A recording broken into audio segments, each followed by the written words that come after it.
Amazon seems to be pushing toward a future in which every American has worked for the company and hated it. According to leaked documents obtained by them, attrition is costing Amazon $8 billion a year. That's not just warehouse workers. People at every level, up to vice presidents, leave Amazon in staggering numbers. But it's not the company shedding dead weight.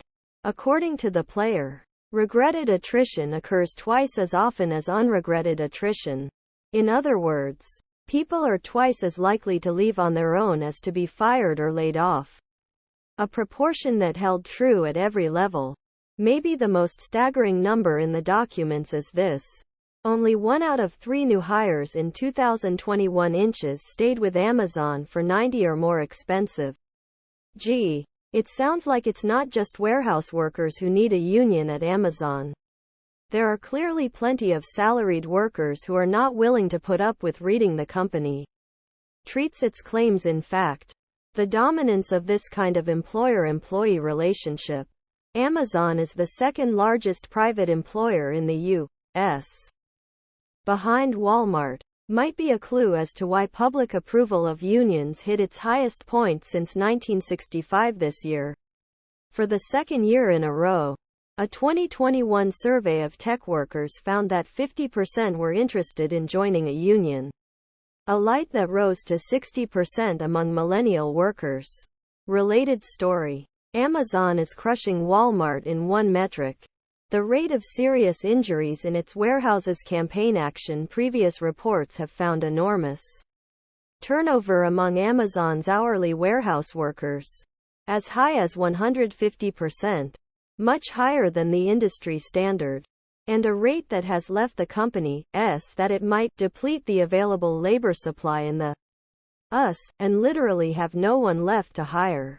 In the price, it's not hard to see why turnover is so high.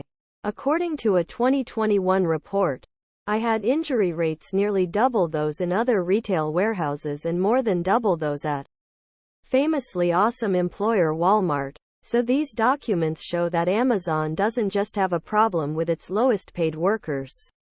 Interestingly, one of the big problems they come with salaried employees is a problem that some of the most experienced and ambitious warehouse workers have also talked about: lack of opportunities to beat in the warehouses. It's intentional. The internal promotion rate for hourly workers is less than half that of Walmart, with Amazon preferring to hire wicked smart college graduates in management roles. According to a former human resources vice president who need to The New York Times in 2021. And, go figure, at the Staten Island warehouse that was the world by successfully unionizing earlier this year. That and other policies translated to an hourly workforce that was 60% Black or Latino, while management was more than 70% white or Asian. Also, iPod. Even managers and other salaried workers at Amazon have burned about the lack of phones to advance. And the documents Engadget obtained point to the company's hugely unsuccessful consumer talent strategy, management, and Mars.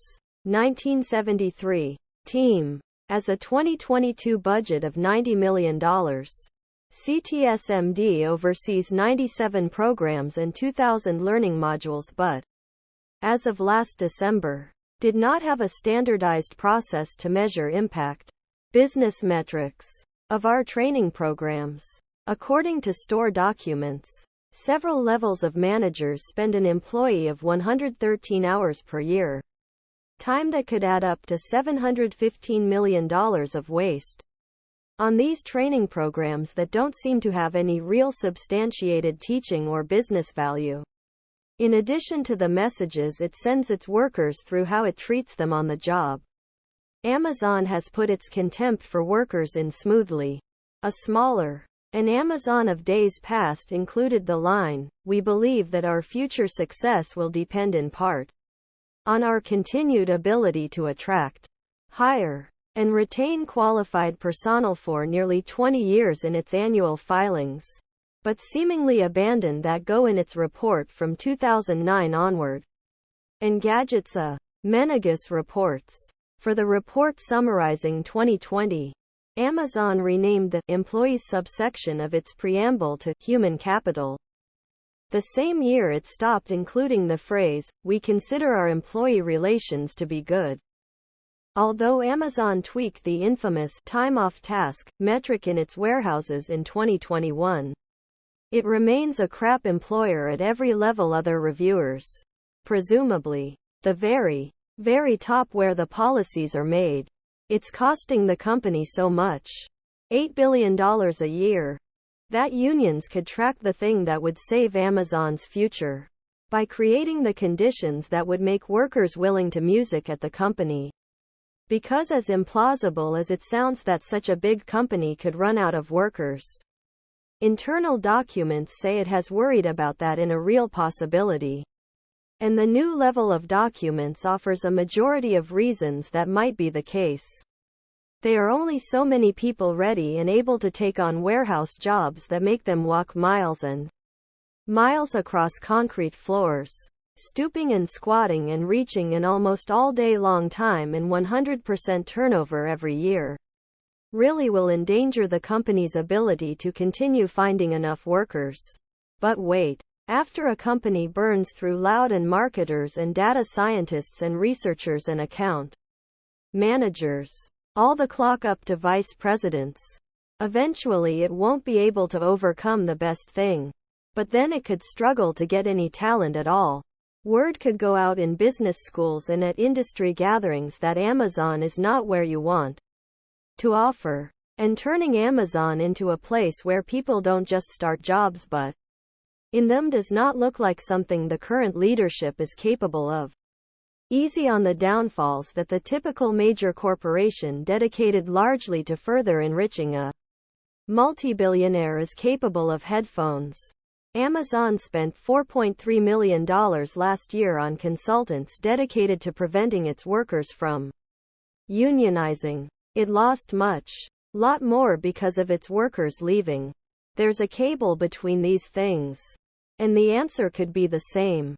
Stop fighting unions so hard.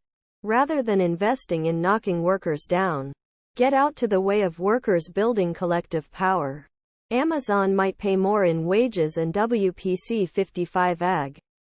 It might pay more to stop breaking its warehouse workers' bodies at such a transfer rate.